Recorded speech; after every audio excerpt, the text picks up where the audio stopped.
Avant de passer à une propriété très importante dans la circulation du sang, je vous parlerai très rapidement des capillaires et des veines. Comme vous le savez, les capillaires sont les plus petits vaisseaux du système sanguin. Ils ont à peu près 1 millimètre de longueur et 8 à 10 microns de diamètre, soit juste ce qu'il faut pour laisser passer des globules rouges à la file.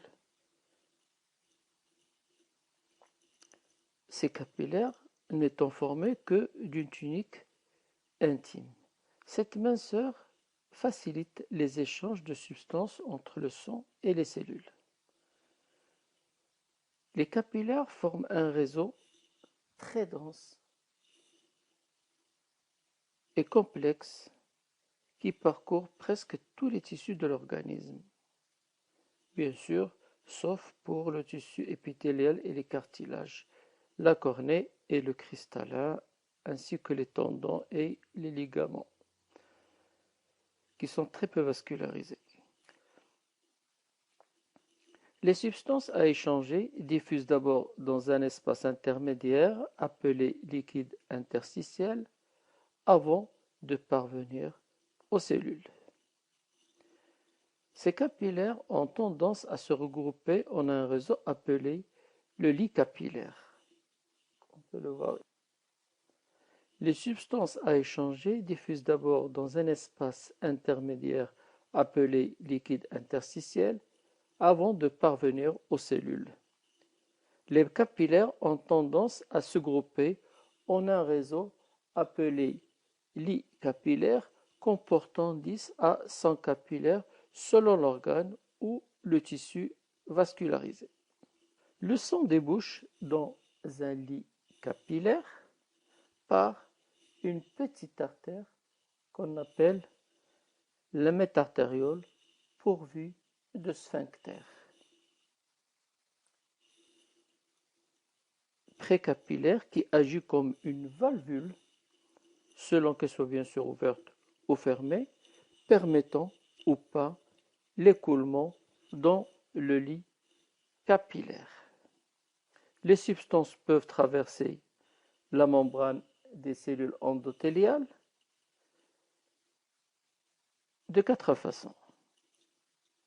Il y a les substances liposolubles qui diffusent à travers la membrane.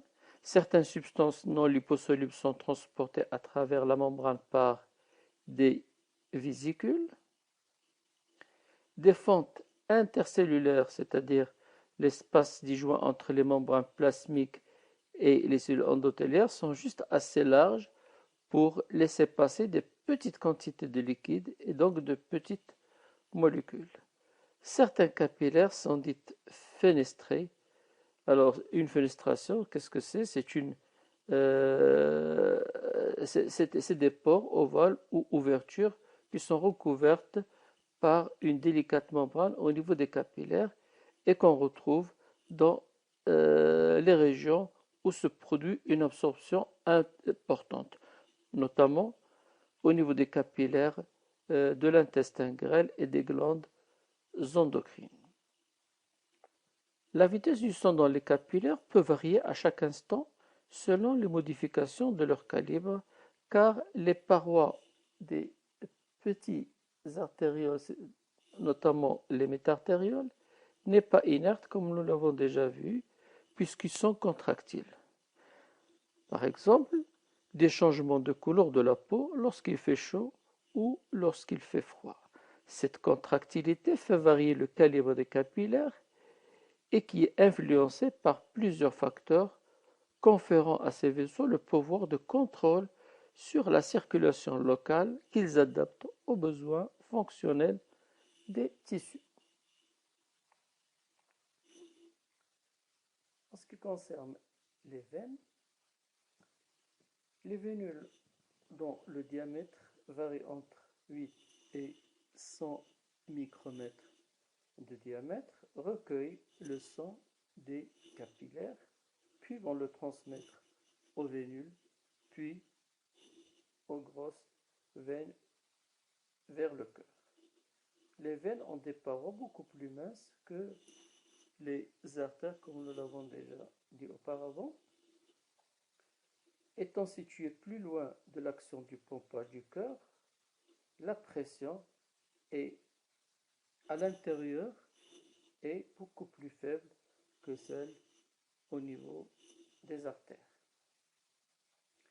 La lumière des veines est plus grande que celle des artères correspondantes, comme on peut le remarquer ici par exemple.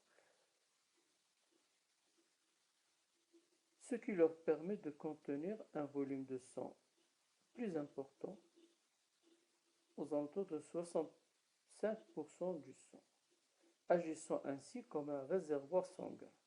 Si par exemple le volume sanguin augmente, l'essentiel de l'augmentation, 98%, sera absorbé par le système veineux et 2% seulement se répartissant dans le système artériel et capillaire. Inversement, une diminution du volume sanguin se traduira d'abord presque exclusivement par une diminution du volume du système veineux. Ce dernier phénomène est important dans de nombreuses situations, par exemple dans le cas d'une hémorragie. Les grosses veines contiennent dans leur tunique externe des fibres musculaires lisses, longitudinales, qui, en se contractant, vont permettre de favoriser la circulation. De plus, elles sont munies de valvules qui empêchent le reflux de sang vers l'arrière. L'activité des muscles squelettiques, en comprimant les veines flexibles, propulse le sang dans les veines. De même, lorsque nous inhalons par exemple, la pression dans le thorax chute, ce qui facilite le remplissage de grosses veines situées près du cœur. L'existence de ces valvules dans les veines est un facteur facilitateur de l'écoulement unidirectionnel du sang. Voyons cette animation.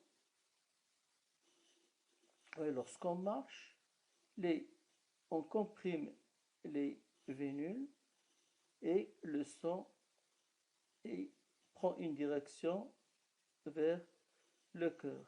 Cette compression va permettre, grâce aux muscles, va permettre de faire progresser le sang, puisque là, comme nous l'avons déjà vu, la vitesse au niveau des veines et la pression sont très faibles, et c'est grâce à ces contractions musculaires que le sang revient vers le cœur.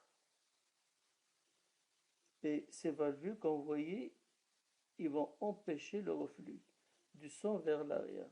Si